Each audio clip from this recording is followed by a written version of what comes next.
Live. All right. Good afternoon, everyone. Welcome to this live broadcast. Okay, if you're here, just say something so I know I have got company. Okay, say hello. We like it when you say hello. All right, then. So my name is Mary Beth Chima. I am the founder of the group Parenting Through Mentorship. Good afternoon. Okay, we have this session every Thursday at 2 o'clock. We call it the Hangouts, PTM Hangouts, where we come and we talk about issues in parenting that are very, very important or very close to our heart, or issues that come up right in our parenting. So we talk about these issues and we have a chance to ask questions, right? And be sure that we will get some answers, right? Get answers to our questions, and either from me, okay, or from many other people in the group. All right, so we do this every Thursday at 2 p.m. So if you are with me, just say something so I know you're here with me. Let me know where you're joining me from. All right. So today we're going to be talking about how we can identify and use teachable moments. Okay, how we can identify and use teachable moments. If you join me, say hello. Okay, say hello if you join me so I know I've got you, okay, with me. All right, so great. So today we're looking at how we can identify teachable moments and then go ahead and use those teachable moments. Okay, now we're talking about our children, teachable moments, moments that we can use to teach our children, right? How we can identify them and we don't waste them. That's what this session is about today. Now, let's start by looking at what a teachable moment is.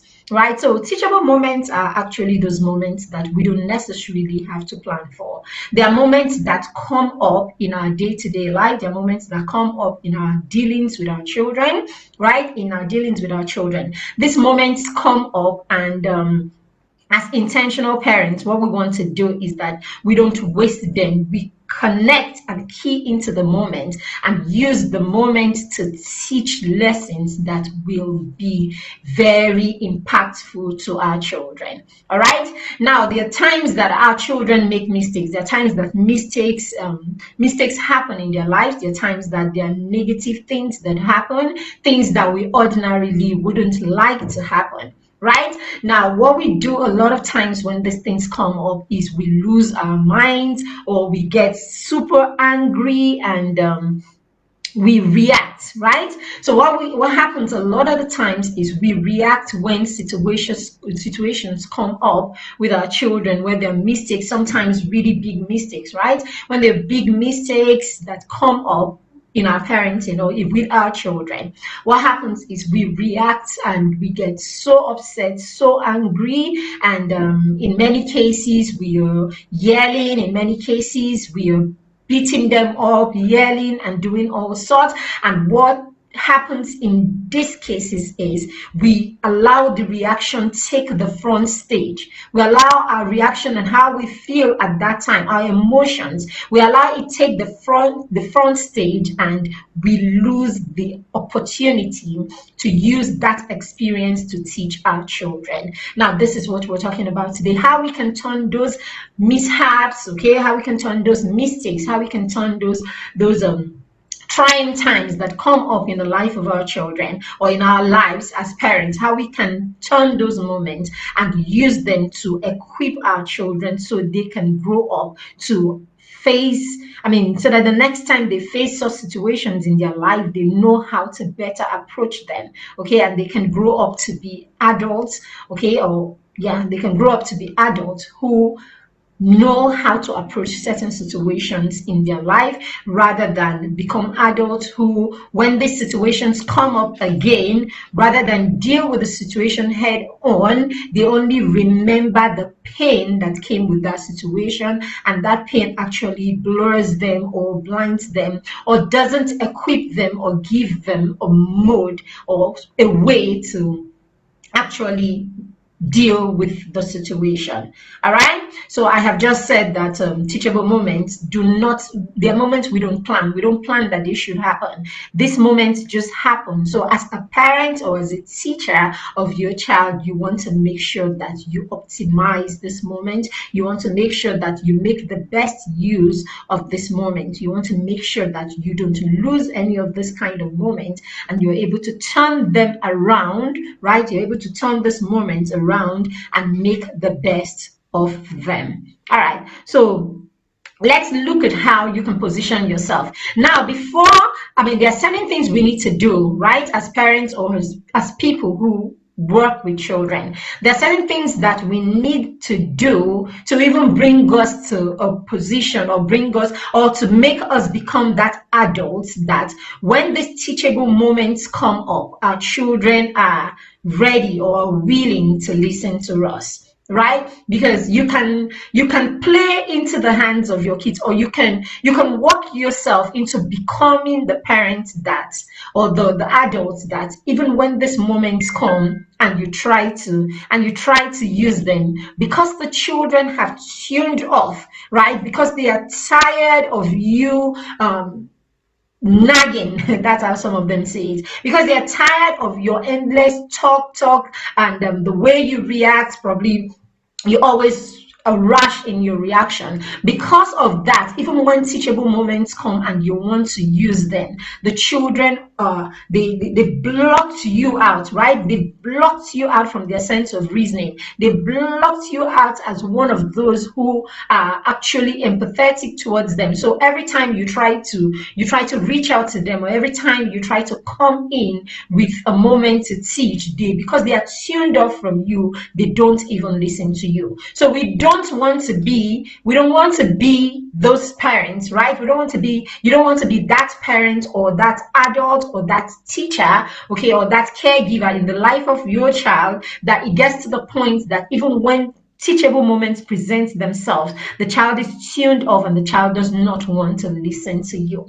Now, how do you bring yourself? Hi, Moji, it's good to have you. All right, so how do you bring yourself to become that parent, right, or that caregiver that even when an opportunity comes for you to teach, you have someone who is willing to listen to you, because this is really very, very important. So you want to be a parent who connects. You want to be a teacher, a parent, a caregiver who knows how to connect with your children.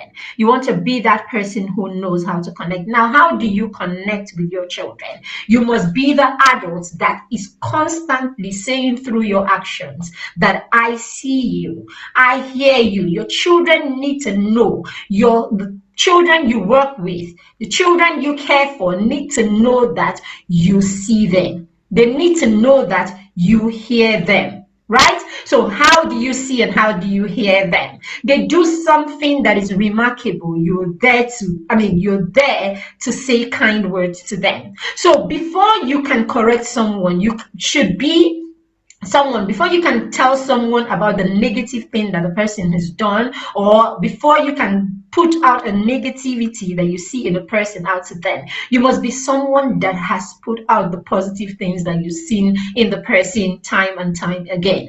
Okay, so don't be that parent or that caregiver who never praises or who never affirms a child, but you're always quick to criticize the child.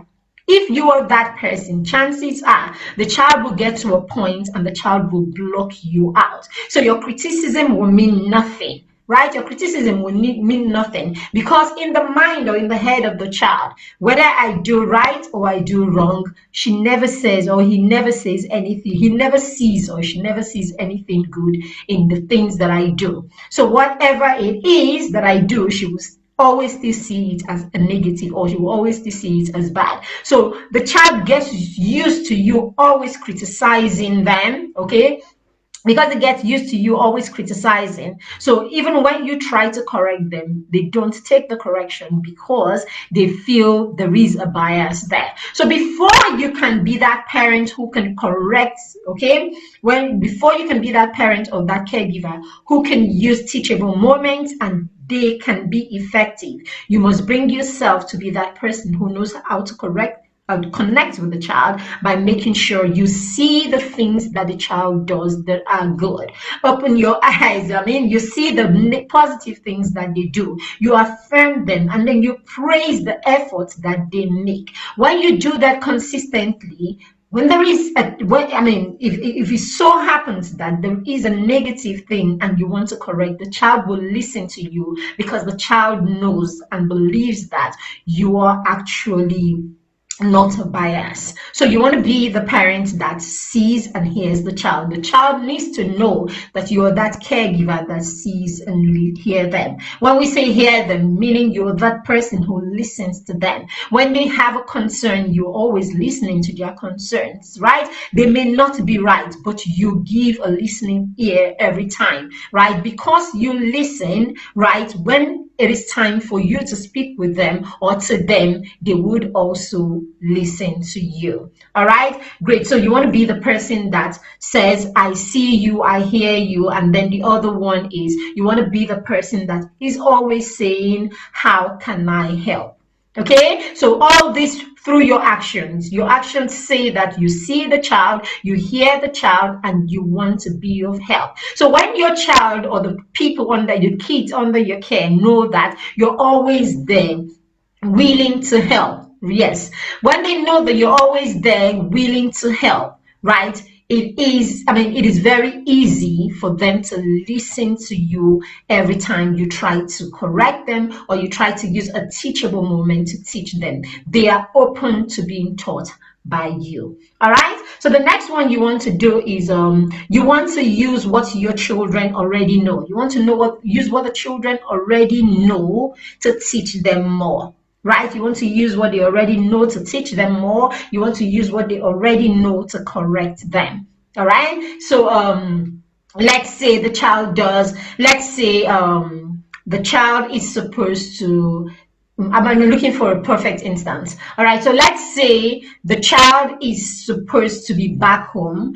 Let's say we're looking at your teenager right now. Now, your teenager knows he's supposed to be back home, say at 5 p.m. or at 6 p.m. But you've given him permission to go out and he's supposed to be back home at 5 or at 6, and the teenager comes in late. You want to go back to what the child already knows. You already know that in this family, right? In this family, we create rules together. We create these rules together, and it is binding upon each of us to adhere to those rules. So you're taking the child back to what the child already knows, or you take the child back to, it's not safe. The child comes in a bit late. It's really not safe for you to be out there on your own at 6, 7 p.m., right? Because we know what's happening around these days and all of that. The child already knows that it's not safe for them to be there. So if they have made a mistake or for some reason they have flaunted, right? For some reason, they have flaunted a rule that is there. You want to take them back to what they know. The fact that they know that their safety is very important. So you take them back to what they know, and then you come from there to teach them. Okay, so you want to be that parent who uses what they know to teach them. Now, the other thing you want to know to be, the other thing you want your children, where you want your children to consistently see you, if you're going to be a parent who uses teachable moments to reach them effectively, you want to be an empathetic parent or caregiver. You want to be that person who is empathetic. So your child makes a mistake. Let's go to the extreme. Say your girl child ends up being pregnant, something like that. Let's say they end up being pregnant or any of this extreme. It may not even be extreme. Okay, they make a mistake that is glaring, that is obvious, isn't it? Now you want to first of all, yes, I know it can be big, it can be huge,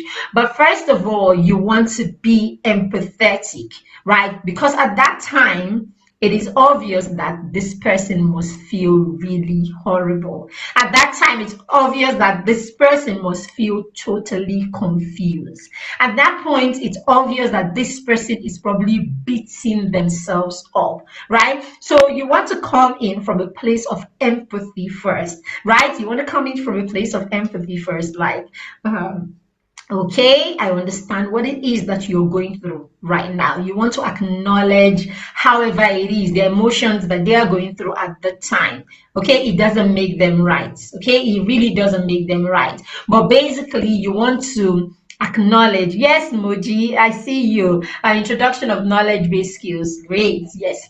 All right, so yes, exactly. Good. So you want to yes, you want to acknowledge whatever it is that they are going through at that time. You acknowledge that you know how they are feeling right now, you know what it is that they are going through right now. So acknowledge it and try to create humor out of it. Yes, try to create some sort of humor out of the situation. So yes, bring a reason for laughter. Life has not ended. As far as we still live, as far as we still have life, there is a reason for laughter. There is nothing that is too bad for a bit of laughter. It's healing. So laughter is healing. So you want to create some sort of humor, no matter how huge the mistake is that your child has made. Create some sort of humor around it. Okay. Now you want to, the first thing you want to do, you may want to apply the 24-hour rules, right? The 24-hour rule. So yes, you make lights, right? And not make lights. You create some humor out of the issue. You try to empathize with the person, okay? And then you try to calm them down so that they can calm down. The idea is to get them to calm down. Now leave the issue pending on how serious it is, or pending on how there's some things that come up, right? There's some mistakes that people make that we can't settle at that. It's not something that you deal with. It's not something you deal with immediately and it's gone. There are certain things that will come up that we just deal with immediately, and we use the teachable moment, we teach or we correct, and it is done, it's fine at that time, right? But there are other things that we know that, okay, it takes more than just that instant solution. It takes more than that, addressing it that moment. So for things like that are huge, okay, you want to give, especially when deep emotions are involved, and deep consequences, right? Especially when deep emotions and deep consequences are involved, you want to use the 24-hour rule. So you make light, and then you create some humor basically, and then you allow the person a whole day to go spin it in their head,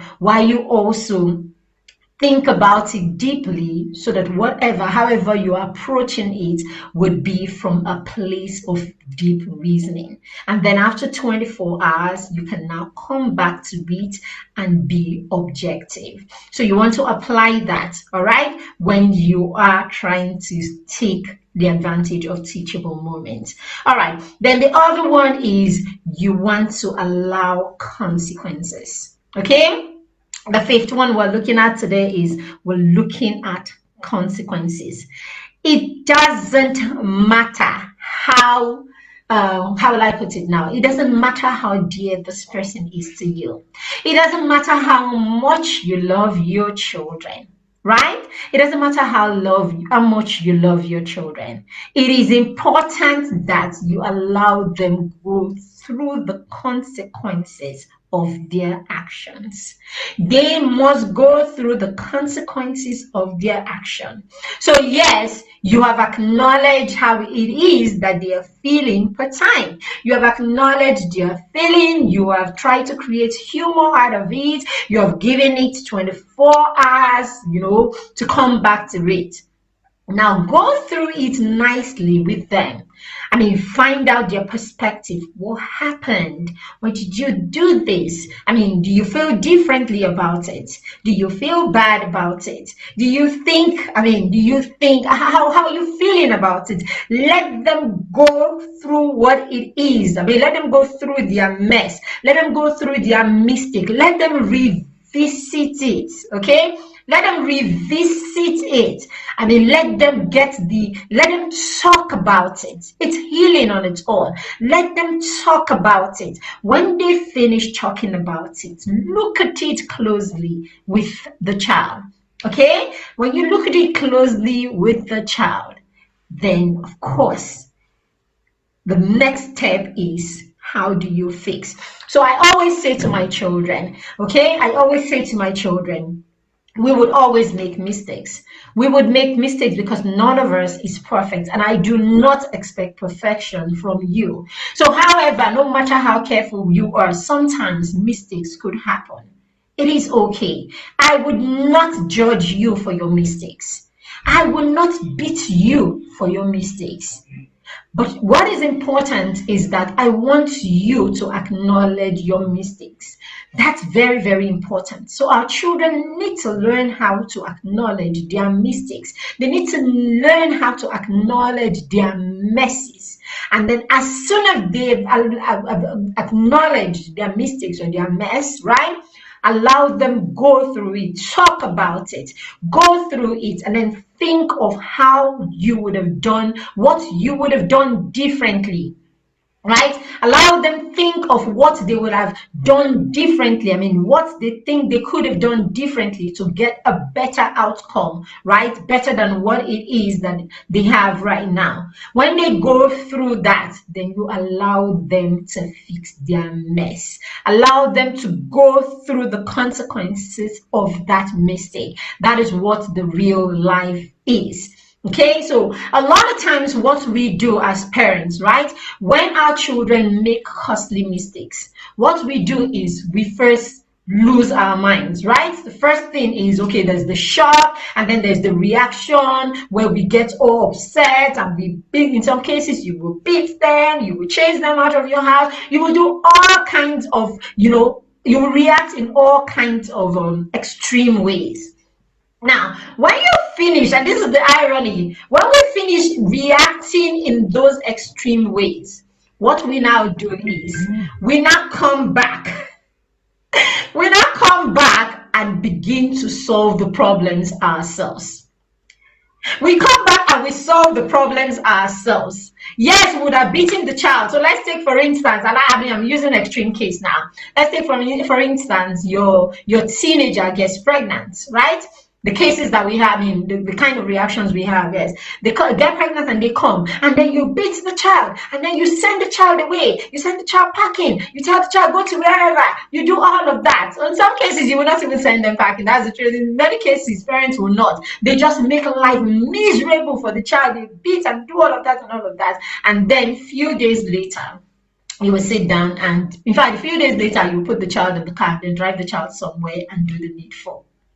Right? We drive the child somewhere. I mean, this is what has happened. I mean, over and over again, we know these things. You drive the child somewhere, and then you probably get an abortion done. So, hey, you have reacted, you have beaten the child, you've shown the child how you will not take this rubbish and all of that. But eventually, you are there. You end up solving the problem. You don't allow the child go through the consequence of their action. All right. So, what we need to learn how to do is, these are the things we need to learn to do so that when we come to try and correct our children, or when we come to teach our children,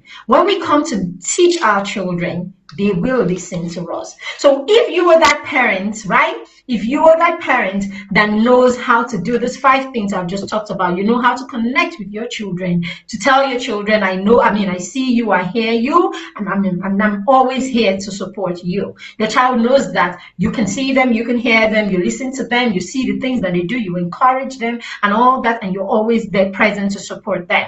That's one. The next thing is your child knows that I mean, you use the things that the children already know. Okay, you're constantly using what they already know to push your point or to make corrections. You use what they know already to correct them. Okay, that way they're able to connect with what you're saying because you're using something that they're already aware of, or something they have knowledge of, right? Great. I mean, yes. So you do that, and then yes, after that you show empathy. You show empathy. You understand how they feel. Okay, you understand how they feel, and all that. You validate their emotions, and that's okay. You're constantly doing this as a parent, right? And then for issues that are like really dicey, you give it some time. You give them about 24 hours to process it. You process it yourself, and then you come back and talk to them from your rational brain. You do this, and then you allow them to go through their consequences without antagonizing them. Okay, you just say to them, you say, this is it, this is how life is. Okay, so just allow them go through consequences. So if you are this parent, you will find out that if you do it consistently when children make mistakes, when there is the opportunity for you to teach the child, you already have a connection with the child. The child already knows what you expect of them, right? The child already knows what you expect of them. The child already knows that you're always supportive. The child already knows that you will not judge them. The child already knows that you will let them heal. Okay, you will not force them. You will allow them heal, go through their consequences while you are there supporting them through those consequences. You will find that such a child will always listen to you when you approach them to teach them, when you want to use teachable moments in your relationship with your kids. All right then. So that's it for get positioning yourself to teach your children. Now let's look at some teachable moments, right, that we can use as parents. Let's look at how some teachable moments that we can use as parents. So recently there's been the NSAS protest and all of that. Okay, there's been the NSAS protest recently, and whether we like it or not, our children know that these things are going on. They know that. I mean, things are not normal right now. They know there's a lot of craze going on. Now, teachable moments, as we said, earlier on, I said teachable moments are the things that we do not plan for. We do not plan for them, they come up. And so when they come up, what we want to do, we want to connect immediately and use the moment to inform or to teach our children or to pass a knowledge immediately. And this kind of knowledge usually are the ones that will stay with our children. Okay, these are knowledge that become useful to our children. All right, so NSAS process came and all that. Now what happened during NSAS, right? I woke up one day and I said to the kids that they've been seeing people carrying placards and all of that. So I said to them, on Friday, I'm going to go and join the protest. And so now I needed to get a reason to teach them. Okay, I needed to use the teachable moments. And as mentor parents, the best way you want to teach your child is to make sure that you live, right? You live the life of the adults you want them to be. You live the life of what you want to teach them rather than just words. Words don't cut it always. Actions will cut it much more than words would do. All right. So I said to them, I am going to join the protest on Friday. Right. And they were like, protest, why? And all of that, like the ones we saw on TV. Yes. Why are you joining? So we had the conversation. Now, in the conversation, you want to sell a narrative to your child that is not coming from a mob mentality. Very important. You want your child to be able to take a position. You want to train your kids to learn how to put a position in life that is devoid of what every other person. I mean, they are not taking the position because every other person is taking that position. They're taking the position because they have been able to review, okay? They've been able to review what is going on around them, and they reason it out. They do researches if they have to. They do all of that, and they are able to take an informed position, right? They take an informed position, right? Not just following everybody or being a part of the mob because everybody says this, they follow. Okay, so I said to them, okay, there is a protest, and that protest is that there's an arm of the government. I mean, there's an arm of the police force, right? There's a unit of the police force that is supposed to be clamping down on armed robbery and people who do horrible things to other people. But it so happens that there are some elements. Of course, I've always taught the children that, not everybody would do the right thing, whether we like it or not. Not everybody would do the right thing. So it doesn't matter whether the next person is not going to do the right thing. You are going to do the right thing because you know it is the right thing to do. So I said to them, there are some people amongst these people that are not doing the right thing. And because they are not doing the right thing, people are suffering. People are losing their family members. They are treating people badly. And sometimes when there are bad people around us, they actually they don't allow the good things that the other people are doing show. So that's the case with SARS. So there are more people. There are too many bad things that are happening because of some of these people. So people are crying out and saying we need to stop them from doing this. They need to end SARS because we're tired of having young people being harassed and young people being killed and all of that. And because I believe in this movement, because I believe in the ideology behind the protest, I am going to go and join them on Friday, basically. Okay, so that's way I have been able to tell the children, first of all, before you join anything, you need to be sure that it aligns with your value system. You need to be sure that it aligns with your ideology. You need to be sure that you understand what it is about. Okay, you need to be sure that you understand what it is about. And if you understand what it is about, then you have to be a part of it in one way or the other. So I would post, I would make posts, and I would share status, okay, saying I support this, okay, and all that. But I said to them, I have been doing that. That's me lending my voice in my own way. But more than that, I have decided I will join the protest on Friday. Basically saying to them basically things will go wrong. And for you to support, you may have to lend your voice in one way or the other. So that was me using a teachable moment to teach them about lending their voice to a cause. Okay, so that's it. Okay, so that is a teachable moment, right? And that's me trying using the teachable moment, and that's what we want to do as parents, always try to use teachable moments. Now another teachable moment. Now when the looting started,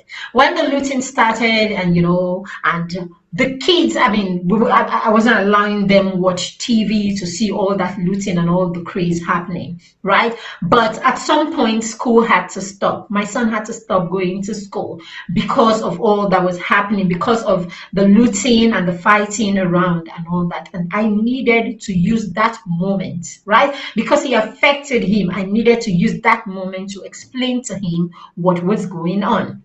So we had a conversation the other day. I have my niece with me and then my kids. So we had a conversation and I threw it to them and I said to them, okay, now, so people are going to warehouses where palliatives were actually kept, palliatives that are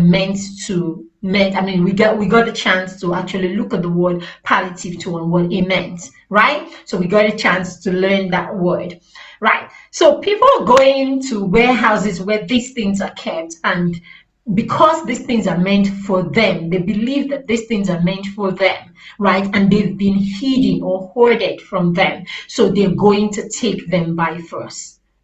And so because of that, some people will get injured, and some people could get killed because you really do not know how the authorities might react and all of that. Okay, so what do you think? I put it to them. What do you think? Do you think this is right? Do you think this is wrong? And all that. Interestingly, I actually got two different answers. Some people actually thought that what we were doing was just okay. And others, so one person actually thought what they were doing wasn't okay. So I needed to hear from them why they thought so. And so the argument was, okay, this was meant for the masses anyway. It was meant for the people. And someone didn't give it to them. So this is one person's argument. This is meant for these people. And someone didn't give it to them. So because someone didn't give it to them and the person was being wicked by not giving it to them, if all of a sudden they found out where it is okay that they take it, provided they take it and they share it to everybody. So I asked them, did we get a bag in this house? So I asked the person, I said, did you get a bag in this house? And he's like, no. I'm like, but we are the people. It's a palliative we're all supposed to have. Okay.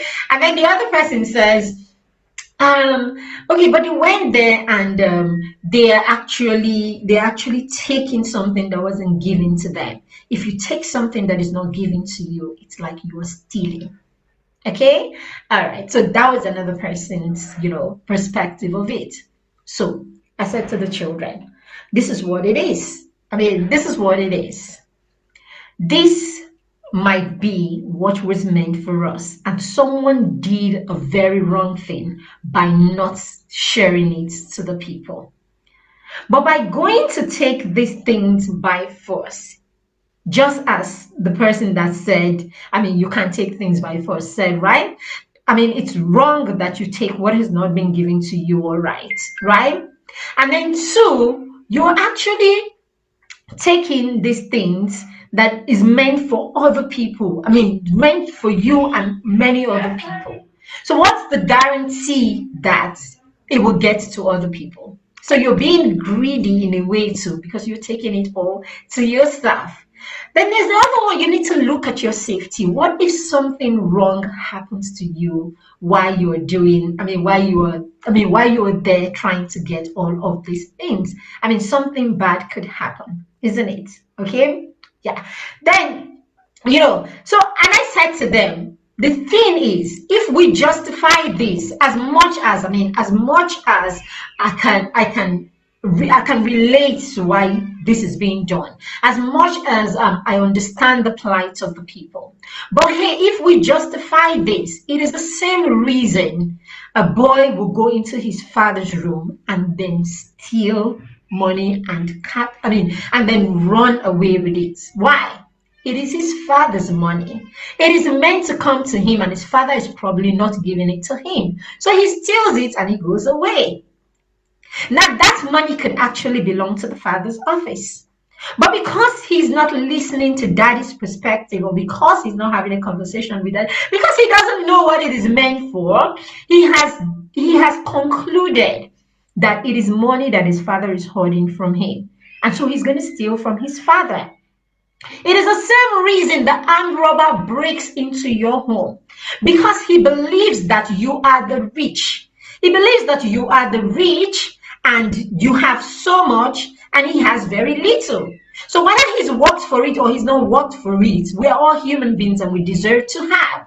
So if you have worked and you have so much, you don't have a right to have so much. He should come and take some from you. So it's the same reason that the armed robber does that. So we concluded by saying to the kids, right is right and wrong is wrong. Good is good and bad is bad. In 1,000 years, it will remain the same. It doesn't matter if the other person is doing the right thing or not. So you have your position and you stay in your position and you do things because it's the right thing to do. Now that was another teachable moment. We were able to take the whole looting and then used it to teach more than one life lesson, right? We've been able to basically, that's a teachable moment that I just stole there. So that's what we want to do as parents, constantly identifying, constantly seeing this moment. So the moment you see it, you take it and you use it. It's the same thing when the kids make mistakes, right? When the kids make mistakes, rather than beat them, okay, you will hear people argue over and over again. What you have told him, what if you have told him many times and the child is still doing it over and over again? And you need to beat him. You need to beat him for him to get it. No, you don't necessarily need to beat the child for the child to get it. If children don't make mistakes, how are we going to know that they have the hang, or they have understood, or they have imbibed what it is that we have taught them? So take mistakes as a good thing. That's what I want to say to you today. You need to take the negative things and the mistakes that your children make right now, especially now that they are young people. Okay, so we are living in the teachable moment. The moment your children are young, you are living in teachable moments. Enjoy it. Enjoy it. So if you have young kids, let me reiterate that. If you have young children, if you have children, then that is you living in teachable moments. Do not allow any of them pass you by. So when the children make mistakes, it is the opportunity you have to teach them about that thing.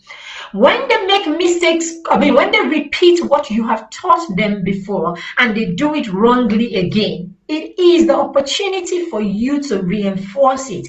It means that the child has not imbibed it. Okay? When they make it yet again, it is the opportunity for you to grind it. It means that it hasn't taken root yet. So, like teachers, we will continue to teach over and over again until it takes root. And that is what parenting is about. Parenting is about teaching. Okay, parenting is actually about teaching. So mistakes should be seen, okay, in a good light rather than seen in the bad light that we see it every time, and then that leads us to react as badly as we react a lot of the times, beating and screaming and yelling and doing all that we do.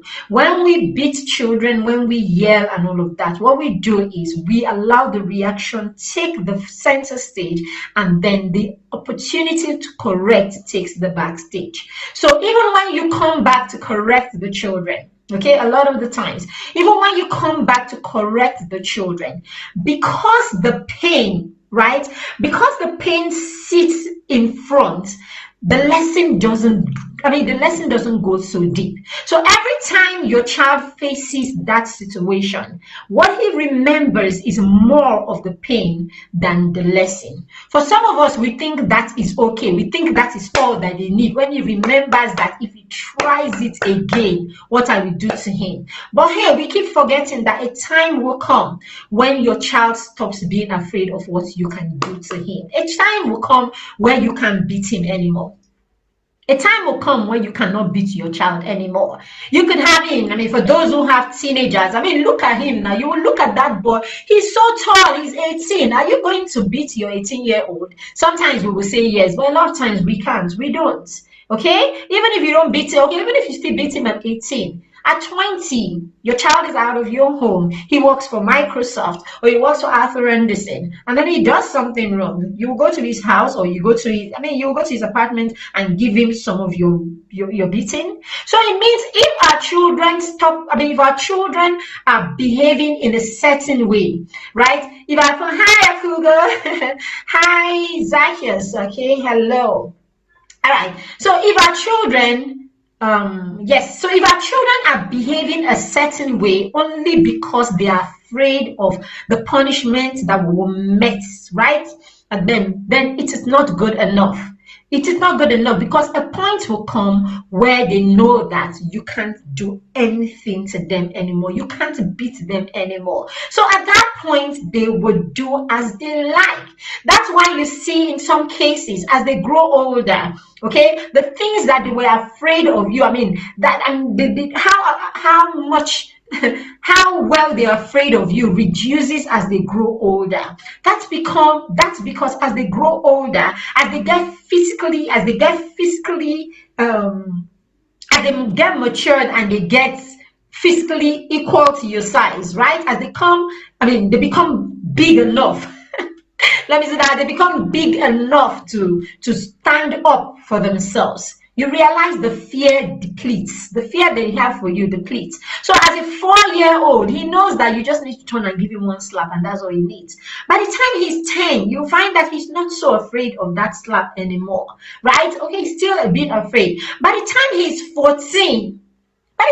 14, you'll probably slap him and it means nothing. By the time he's 16, you will slap and he will probably hold your hands, like, or he will allow the slap go and you're slapping and the boy is there just doing his thing.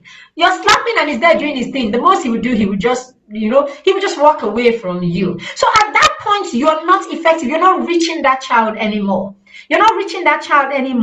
So please, we need to get to the point where we realize the teaching is much more important than the wielding of the cane and all the slaps and the yelling. Very, very key that we recognize these things. Okay, right? So we're still talking about teachable moments. Now, another thing you want to do is another thing you want to do, as I said at the beginning, I said that teachable moments are moments that we don't plan for. However, as a parent, you can actually create situation for you to teach your children certain lessons. Right? Yes, you can actually create situations that will bring up teachable moments in order for you to teach your children certain lessons. Now, I'll give you an instance. Let's say now, I'll give you an instance, right?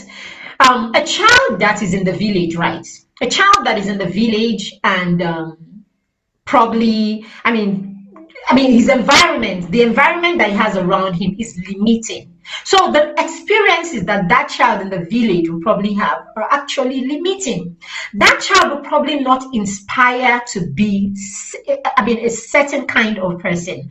Why? Because the child doesn't even know that. He doesn't even have the experience of this kind of people. It's probably a child who doesn't read books, doesn't have books available for him, to him, right? He doesn't have books available to read. He doesn't watch, he doesn't see anything, by way of movies or anything for him to even experience this kind of certain kind of lifestyle, certain kind of careers, or certain kind of certain things in his life, right? So the child will not aspire to anything that he doesn't have an experience of, basically. So now, as a parent, it's the same thing in the environment that you are. There are certain things that your children will probably not even aspire to. They will not aspire to, they don't know nothing, they don't have any experience. So for you to create those experiences, right? For you to teach around those experiences, then you would have to create something, right? You will have to create those experiences so that you get teachable moments from them to teach. So let's say you have someone a friend or a cousin, okay, that is that is in a career, in a field, right? In a field that you have watched your child over the years and you think your child would do well in this area. But your child doesn't even know anything about this area, and so he's not even thinking about it. So what you want to do is you might want to invite that person over, or you might want to create an opportunity for your child to have a conversation with that kind of person. The idea is not for your child to become that person, but the idea is to make your child have an experience of this kind of person. Now, when you do that, you actually give the child the opportunity to come in contact with this experience. Now, if your child picks an interest in it, then that's fine. If the child does not pick an interest in it, that's also okay. But what have you done? You have created the opportunity for the child to have this experience. So that's why I say sometimes as parents, we will create opportunities for teachable moments. Okay, we'll create opportunities for teachable moments. Now you see that your child is always drumming at home. He uses everything in the house as a drum and all of that, or he's always singing or something. Now, but he doesn't look at it or doesn't see it as anything. You have a friend who is doing well. He's a musician and he's doing well.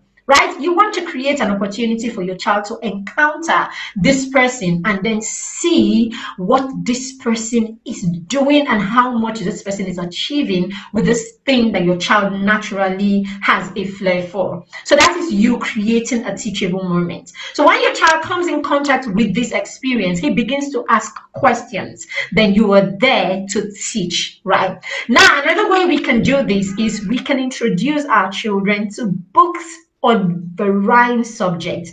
I mean, books on different subjects.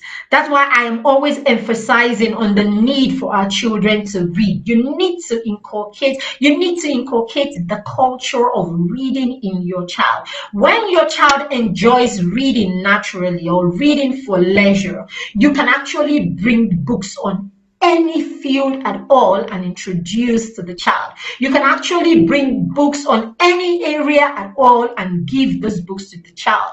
And this will expose the child to that experience. And who knows, your child could get an interest in this experience, or your child will get knowledge around a field, an area, or whatever subject it is that you want your child to know. I mean, it may not even be that you want your child to do anything with it. I mean, you want your child to get deep knowledge. If you're a person of knowledge, if you're a person that knowledge is important to. So when you introduce your children to love reading, you introduce them to the habit of reading and loving to read for leisure. You can now introduce anything, and that way your children will they will grow to gain knowledge, and they'll be vast in their knowledge that they have. And we all know, I mean, in this century, in the 21st century that we're living in right now, and the time that our children will live in, I'm telling you, see, godfatherism and all the funny things that we have around here, it won't cut it. What your children bring to the table is what's going to cut it.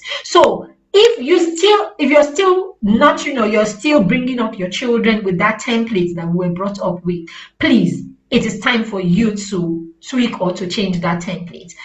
Our children are living in a different time, and in this time that they are living, knowledge, skills are the things that are very important. So we want to take every opportunity that we have to teach our children skills. We want to take every opportunity that we have to give them life skills. We want to take every opportunity that we have to make them as knowledgeable as possible. It will go a very, very long way. Okay? Now, life lessons, teachable moments for life lessons. You're working with the children in the kitchen. That's an opportunity to teach, right? It's an opportunity to teach. In my book, Bedtime Stories for Champions, right? In the book Bedtime Stories for Champion, what I did in that book is I created series, different teachable moments, right? I created different scenarios for parents to teach their children. So when these scenarios come up, or when the opportunity for you to teach comes up, now you want to go and take a story of someone who has probably lived that experience, right? You want to take a story of someone who has probably lived that experience and then use it to teach your child.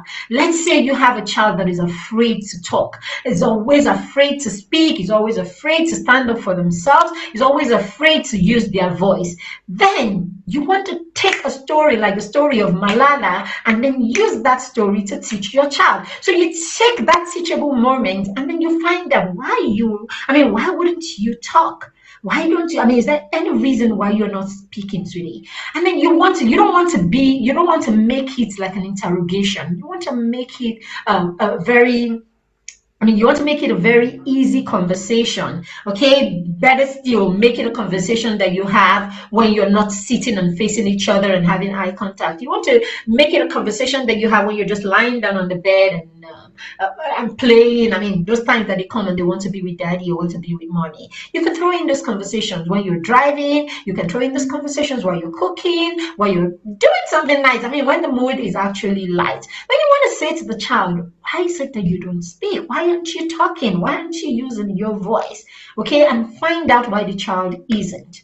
Okay, that's a good moment, right, for you to grab Bedtime Stories for Champion and read the story of a Malala for instance, a child who was young but just didn't keep quiet. She used a voice. You want to tell the story of a greeter at that moment. You want to tell the story of how she went and then she took her placard and she was ready to start. She started she was ready to stand there for as long as she has to, just so that she's listened to. And then she came out. She didn't need a crowd. She started the movement on her own. So when you do this, your children know that it is possible. Okay, it is possible for them to do certain things. It is possible for that child to use a voice. After all, there's a child somewhere who used her voice when she was 10 or 12 or 13. Okay, and people listened to her. So we want to empower our children this way, and we want to use every teachable opportunity or every teachable moment that comes up,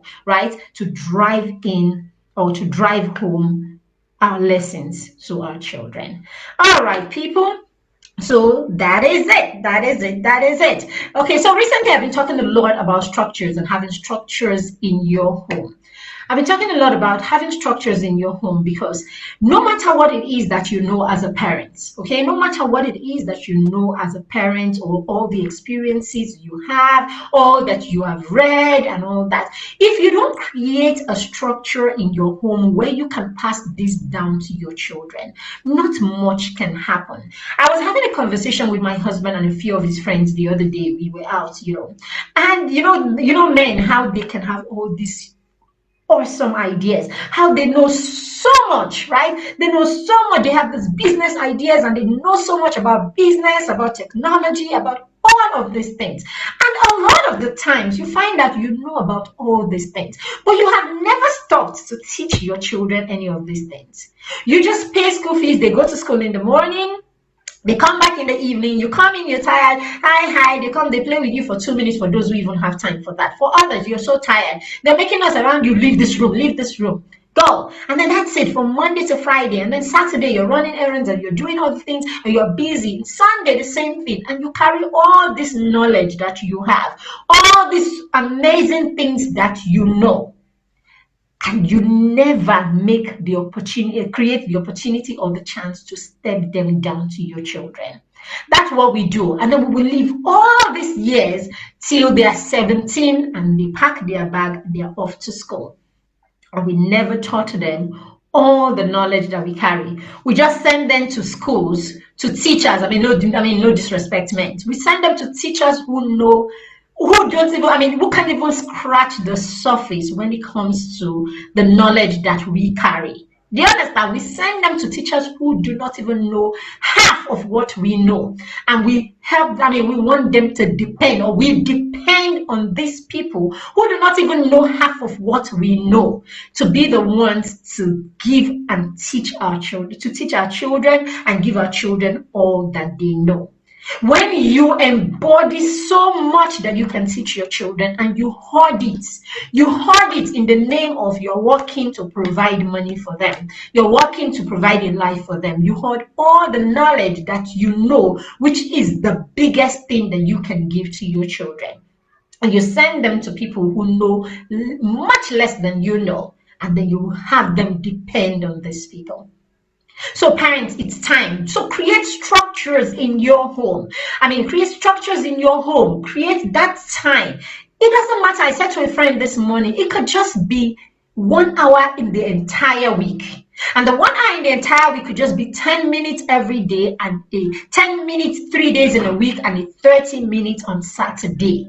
And for those times, you know what you are coming to do for each of those times. So on Saturday, I'm going to talk to my child about finances. I'm going to talk to the child about financial literacy. So we're just going to lie down there on the bed, and I'm going to tell him about scale of preferences. I'm going to tell him about demand and supply. I'm going to tell him about that without having a marker and a board. I'm going to teach him so much. Then the next Saturday, we go and we revisit it, and I tell him, how about what we talked about last week? Can you tell me about?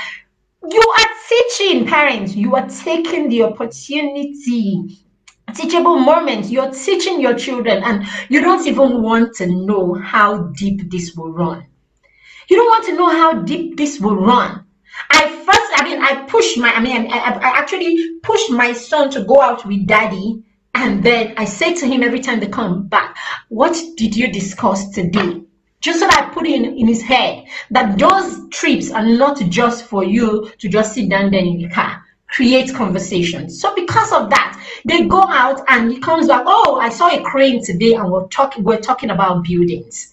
Let them, we know these things. Teach them to your children knowledge. There's no barrier to knowledge. There's no ceiling on knowledge. Teach them about everything. Teach them about technology. Teach them about cranes. Teach them about buildings. Teach them about finances. Teach them what your job is about. Teach them what you do in the office.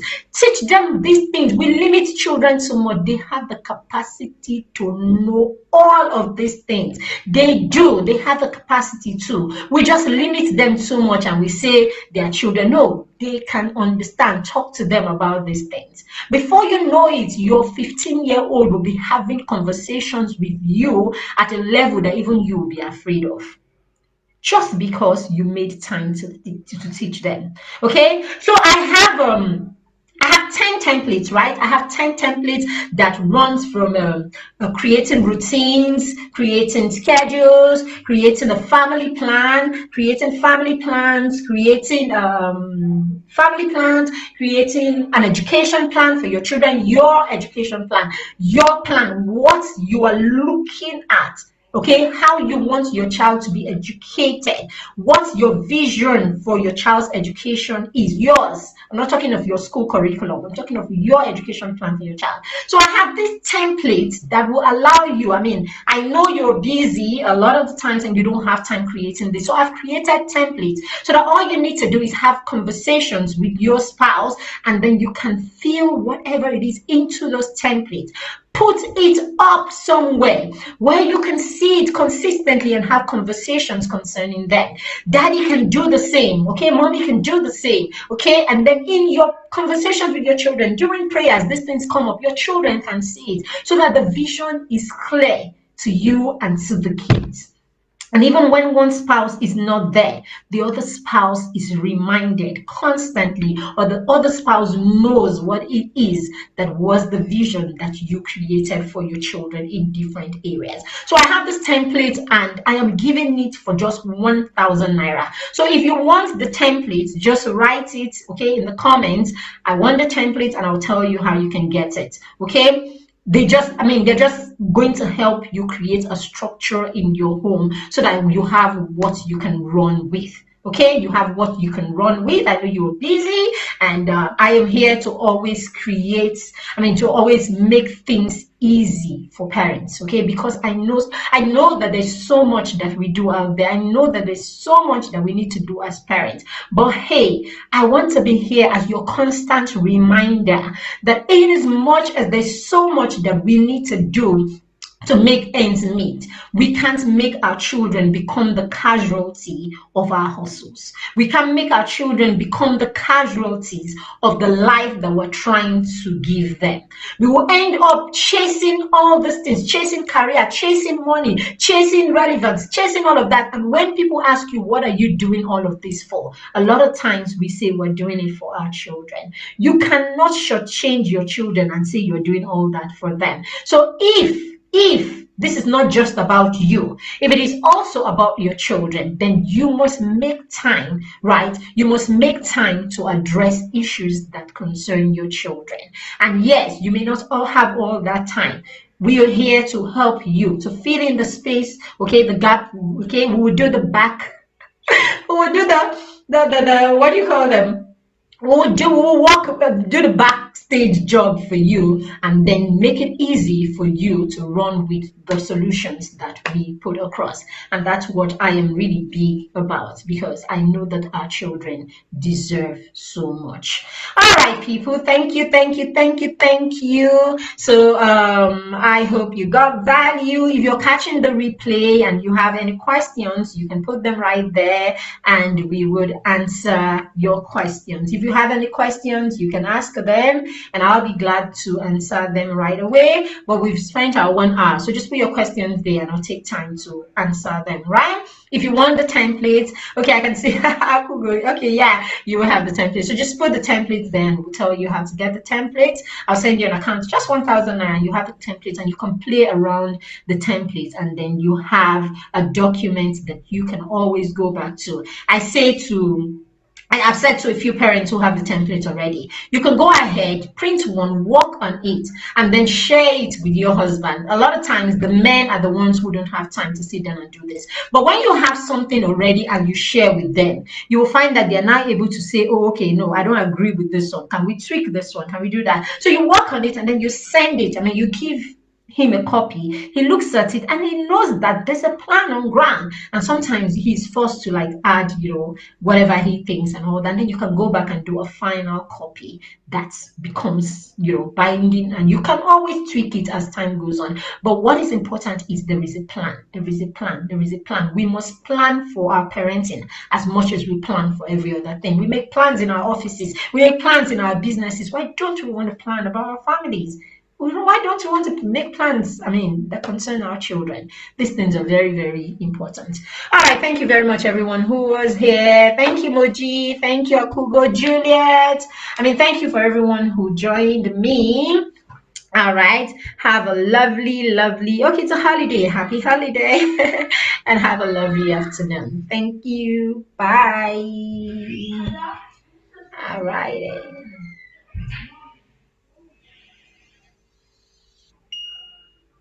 Boom. Hi, good afternoon. I guess we're live. I think we're live. All right, good afternoon.